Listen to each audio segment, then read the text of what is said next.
Tenth class आज हम पढ़ेंगे टॉपिक 16.5 जिसका नाम है इलेक्ट्रिकल रेजिस्टिविटी। बच्चे पेपर के हिसाब से देखा जाए तो ये भी लॉन्ग बनता होता है जी। तो बेटे सबसे पहले आपने कॉन्सेप्ट समझना है रेजिस्टेंस का। आई नो ये मैंने पहले भी समझाया है, लेकिन दोबारा जिन बच्चों ने समझा उनका रिवाइज़ हो जाएगा और जिन्होंने नहीं समझा उनके लिए फ़र्स्ट टाइम हो जाएगा जी। तो बेटा कंसीडर कर लें कि ये हमारे पास एक कंडक्टर का पीस है। कंडक्टर आपको पता है ऐसी चीज़ होती है जिसमें से करंट फ़्लो कर सकता है, गुज़र सकता है।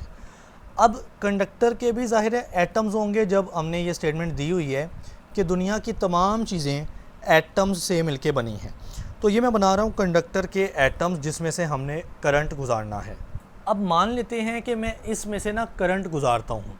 अब आपको पता है करंट गुजारने का मतलब ये है कि कोई पॉजिटिव या नेगेटिव चार्ज में से कोई एक गुजार लो।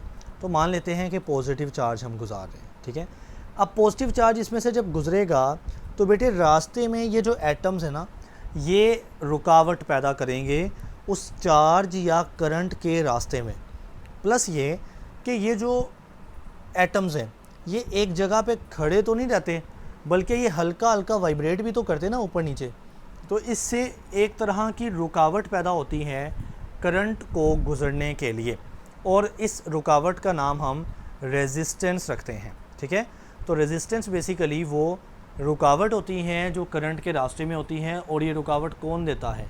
ये बेटे इस जो कंडक्टर है ना उसके एटम्स पेश करते हैं ये रुकावट जी। तो कहता है कि the opposition to the flow of electric current, यानी जो इलेक्ट्रिक करंट है उसके फ़्लो गुजरने में जो ऑपोजिशन रुकावट होती है ना इज़ कॉल्ड रेजिस्टेंस। तो बेटे हम उसको रेजिस्टेंस बोलते हैं। अब बेटे एक बड़ी मज़ेदार चीज़ समझते हैं। मैंने यहाँ पर दो कंडक्टर ले लिए, ए कंडक्टर जिसकी लेंथ ज़्यादा है और बी कंडक्टर जिसकी लेंथ कम है, ठीक है। अब देखते हैं कि रेजिस्टेंस किस में ज़्यादा होगी। अब जाहिर है ये जो बड़ी लेंथ का है कंडक्टर, इसके अंदर उतने ज़्यादा एटम्स होंगे ना, क्योंकि बना तो एटम से ही होना है सारी चीज़ों ने, तो उतने ज़्यादा मैं इसमें एटम्स बना लेता हूँ। और जो छोटी लेंथ का बी कंडक्टर है उसमें एटम्स भी ज़ाहिर है थोड़े ही होंगे। अब दोनों में से ज़रा करंट या चार्ज को गुजार के देखते हैं। अगर मैं पॉजिटिव चार्ज इसमें से गुजारूँ तो इसको यहाँ से यहाँ तक जाने के लिए बहुत ज़्यादा रेजिस्टेंस रुकावट का सामना करना पड़ेगा, क्योंकि रास्ते में बहुत ज़्यादा एटम्स होंगे। लेकिन अगर मैं इसको यहाँ से गुजारूँ ना छोटी लेंथ में, तो उसको एंड तक पहुँचने के लिए कोई इतने एटम्स का सामना नहीं करना पड़ा इस पॉजिटिव चार्ज को, तो वो जल्दी पहुँच जाएगा, यानी रेजिस्टेंस कम होगी। तो समझ आई कि जितनी बड़ी लेंथ होती है ना, लेंथ ज़्यादा, तो उसमें रेजिस्टेंस भी ज़्यादा होगी। और अगर लेंथ कम हुई ना कंडक्टर की तो रेजिस्टेंस भी क्या होगी? कम। तो इस रिलेशन को डायरेक्ट बोलते हैं, यानी अगर लेंथ के बढ़ने से रेजिस्टेंस बढ़ रही है ना, तो आप इसको ऐसे लिखेंगे कि resistance R directly proportional to length L, okay. अब बेटे एक और चीज़ समझना बहुत ज़रूरी है। मैंने यहाँ पर इस बार दो कंडक्टर लिए हैं, लेकिन उनकी लेंथ मैंने सेम ले ली क्योंकि लेंथ वाला मैं पढ़ चुका हूँ। अब मैंने कंपेयर करना है उनके एरिया को। एरिया होता है ये इतना जो है ना, ये इसका एरिया है। तो इस ऊपर वाले कंडक्टर का आप देख सकते हो एरिया लार्ज है, जबकि नीचे वाले का एरिया जो है वो स्मॉल है, ठीक है, क्रॉस सेक्शनल एरिया। तो अब अगर मैं देखूं चार्ज यानी करंट, पॉजिटिव चार्ज ले लेते हैं, वो किस में ज़्यादा रेजिस्टेंस उसको सामना करना पड़ेगी और किस में रेजिस्टेंस उसको कम देखना पड़ेगी। देखिए बेटे जिसका एरिया बड़ा होता है ना, क्योंकि वहाँ पे जगह ज़्यादा है, तो एटम्स ऐसा समझ लें कि थोड़े जगह दे देंगे, यानी एटम इतने डेंसली पैक नहीं होंगे, इतने साथ साथ जुड़े नहीं होंगे।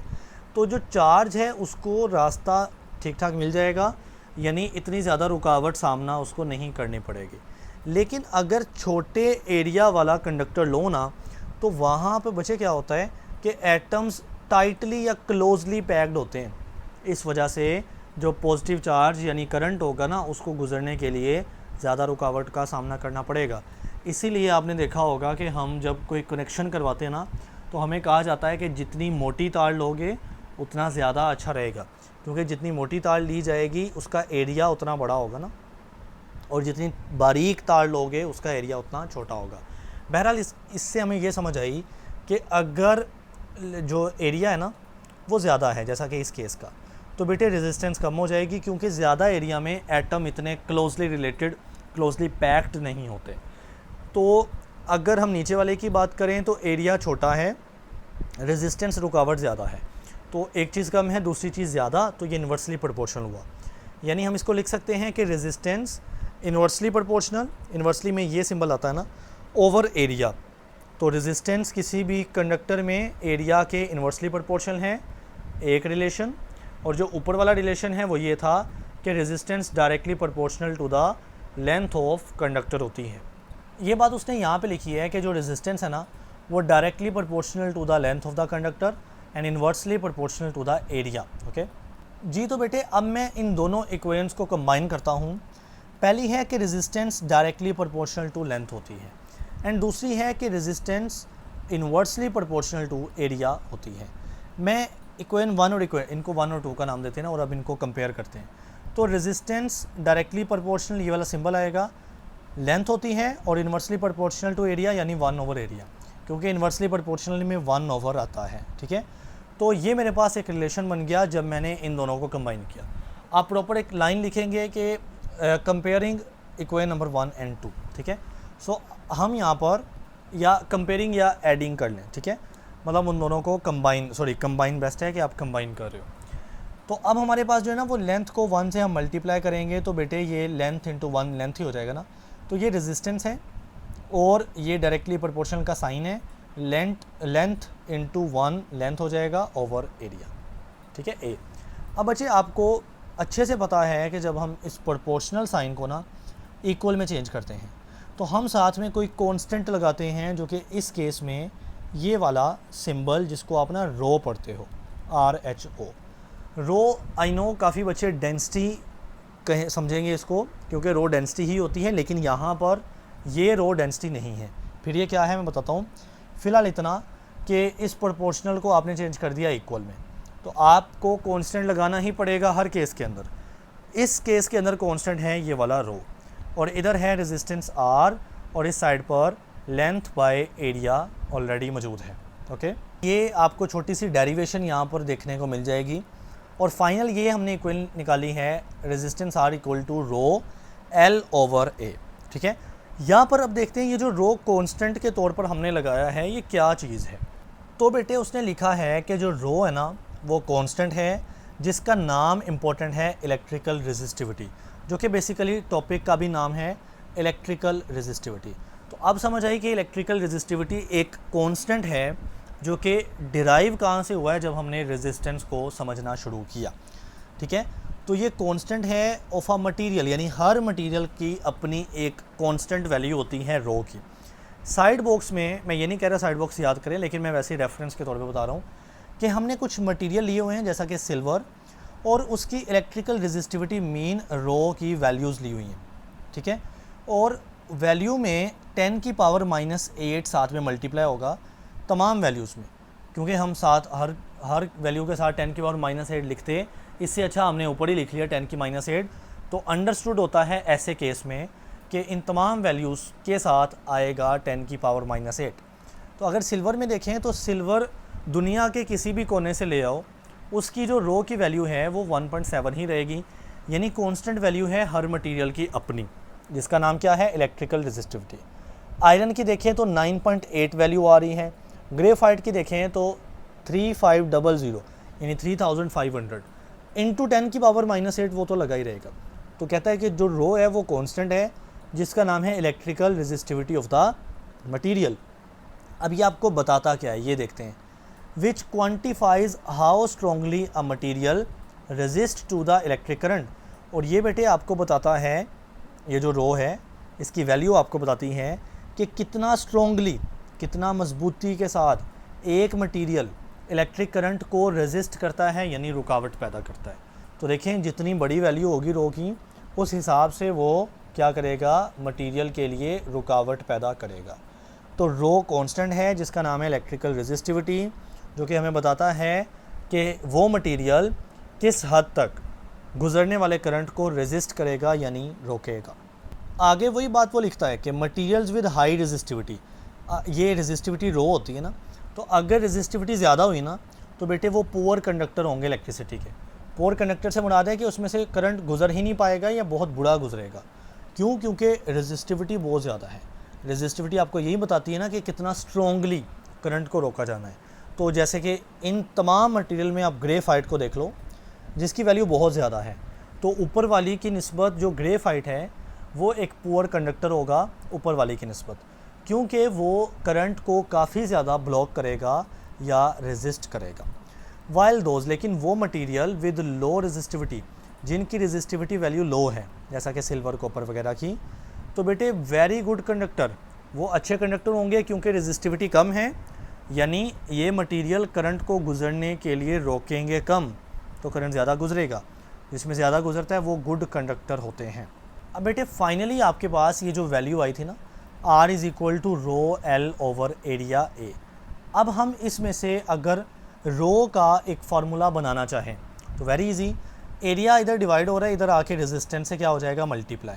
तो बेटे रेजिस्टेंस R, एरिया उसके साथ आके यूँ मल्टीप्लाई हो गया। सिमिलरली इस रो के साथ लेंथ क्या हो रही है, मल्टीप्लाई हो रही है, तो इस तरफ आके ये हो जाएगी डिवाइड, तो लेंथ आके इधर होगी डिवाइड। इस तरफ क्या बच गया, रो यानी रेजिस्टिविटी बच गई या इलेक्ट्रिकल रेजिस्टिविटी बच गई। अब हमारे पास ये निकल आया रो का इलेक्ट्रिकल रेजिस्टिविटी का फार्मूला। अब हम इसका यूनिट देखते हैं। सबसे पहले इसमें आ रहा है रेजिस्टेंस, और रेजिस्टेंस का यूनिट मैंने कल पढ़ाया था जिसको हम ओहम कहते हैं, ठीक है, कल या परसों। तो रेजिस्टेंस जो है उसका यूनिट हुआ ओहम। एरिया का यूनिट आपको पता है मीटर स्क्वायर होता है, डिवाइडेड बाय एल यानी लेंथ है, जिसका यूनिट हम मीटर रखते हैं। बहरहाल ये मीटर इस स्क्वायर को कैंसिल कर देगा तो पीछे ओहम बच जाएगा और साथ मीटर बच जाएगा।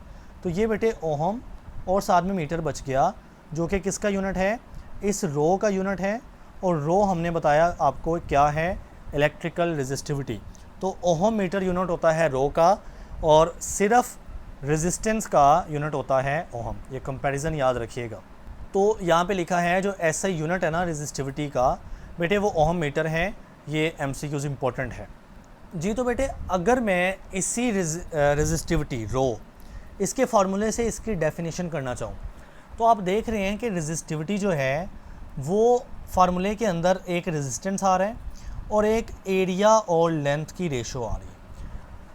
आप एरिया और लेंथ की रेशो को पढ़ लें क्यूबिक मीटर, ठीक है ना, वॉल्यूम होता है ना क्यूबिक मीटर, तो क्यूबिक मीटर इसको हम पढ़ लेते हैं। एरिया और लेंथ की रेशो से वॉल्यूम बन सकता है, जिसको हम क्यूबिक मीटर में काउंट करते हैं।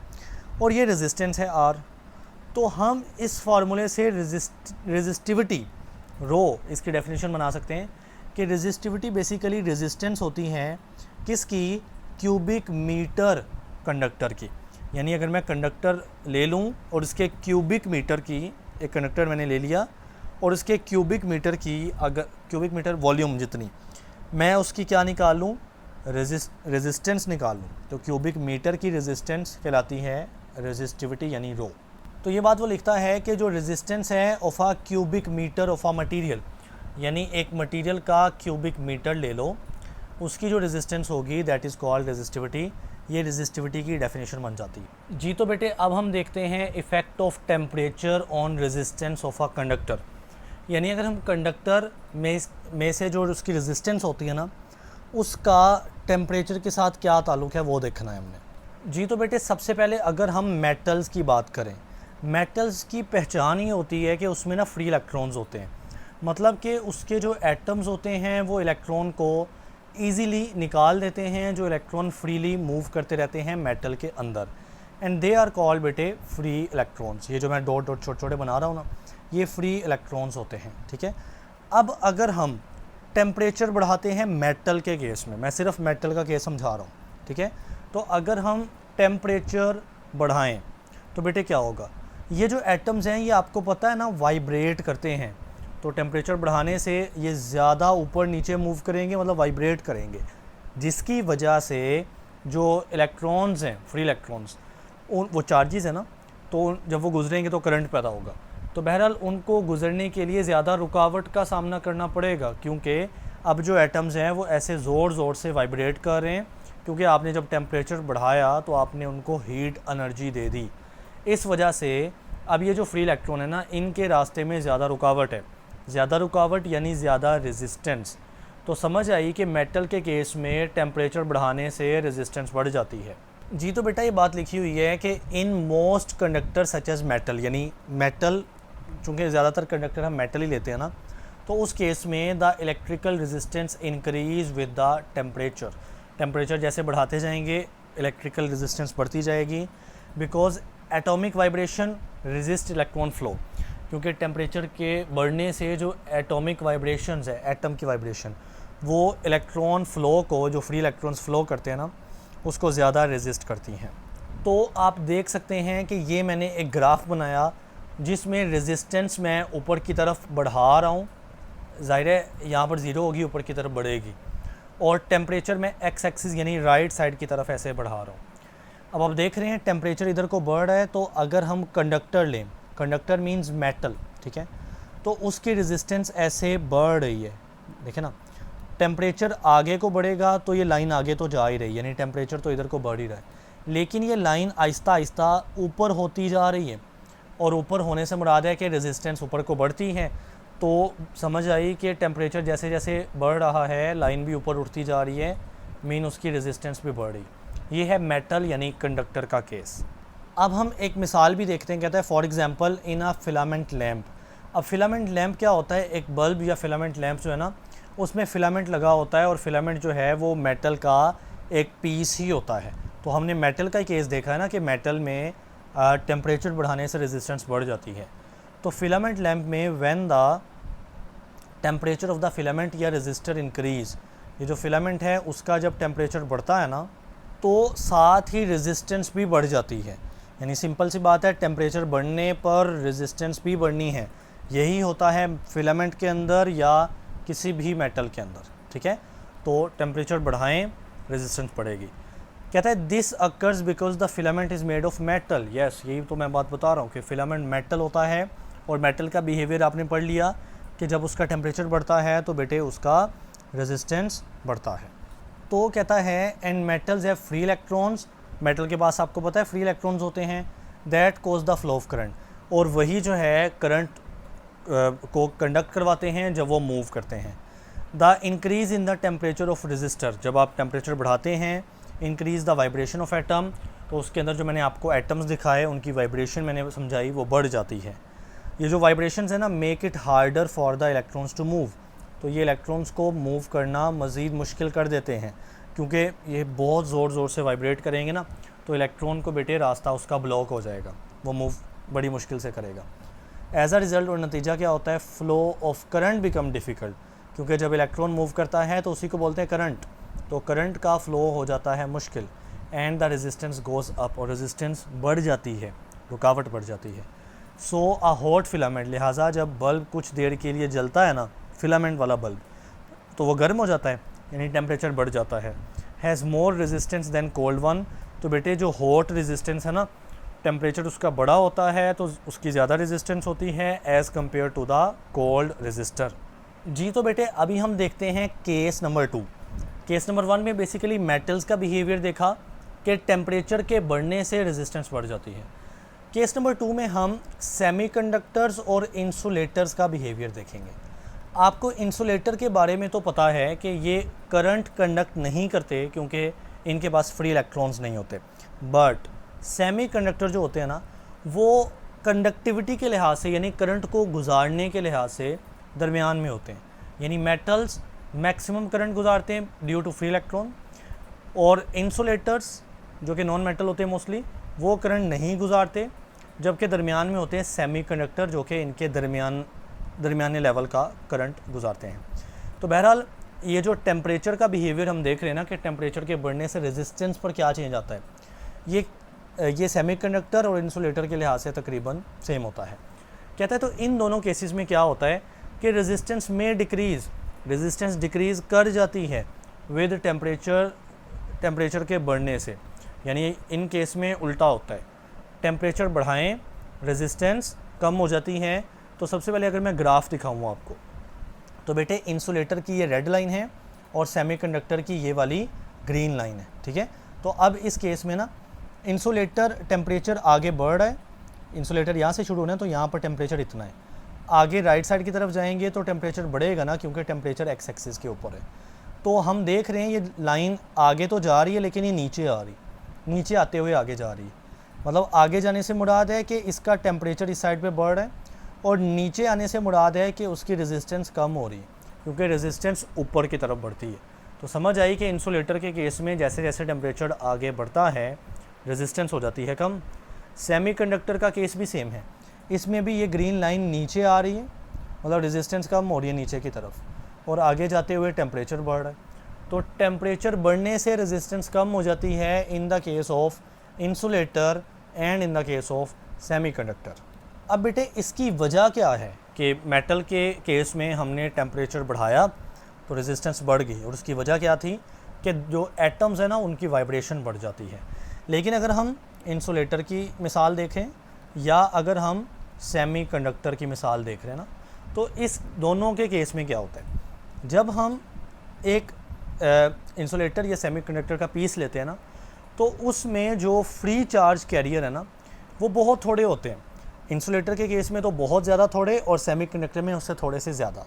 फ्री चार्जेस या चार्ज कैरियर जो मूव करेंगे तो करंट होगा, ठीक है, वो बहुत थोड़े होते हैं।